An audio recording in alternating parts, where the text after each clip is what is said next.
Madam Prime Minister, before the elections sometime in 2010, I am told that on an election platform you gave a resounding promise. No highway, no byway, no way. I quote this not to hold you to your promise. Much is said in the heat of an election. I quote it only to state that this is an erroneous perspective. Highways are necessary, but in places, highways destroy connectivity and are too destructive, and byways are necessary. Byways are more economical and serve connectivity better in some places. That is not just our view. The IDB met with members of your government and refused to entertain the funding of this project, calling it over-designed and over-expensive. It opted for byways, the repair, expansion and addition of them. The IDB refused to fund because there was no tendering for this multi-billion-dollar project. Madam Prime Minister, the High Court ruled that you had breached on a prima facie basis the law of legitimate expectation by failing to abide by a promise to review. It ruled that you had broken Section 4A of the Constitution.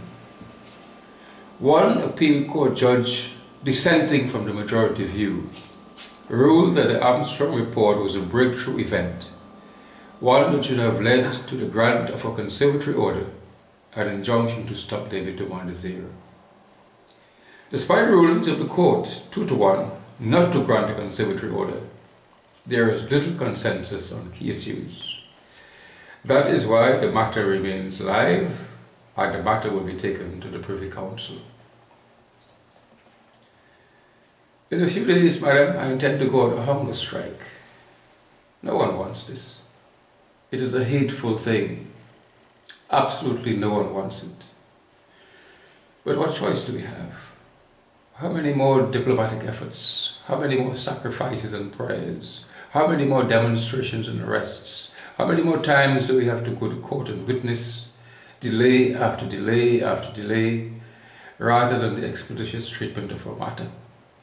We have determined that we must act, and we must act now. But we are taking this action to urge you to keep your promise. I trust you don't mind me saying that the politicians have failed to live up to the independence promise. Independence promised independence. I trust you don't mind me saying that our politicians have failed to abide by the Republican Constitution. Our nation's state has been wounded with broken promises. Since the 1970s, outrage after outrage after outrage have followed each other as successive governments have been booted out of power. The cause: failure of promise, process, transparency, accountability, leading to corruption. Utter, abysmal corruption. The hunger strike will stop, madam, when you agree to abide by your promise to put on hold and review the David Tumanda-Zero Highway, and that you agree to meet with our team of independent experts and professionals to determine the terms of this review. Thanks and good day, Honourable Prime Minister.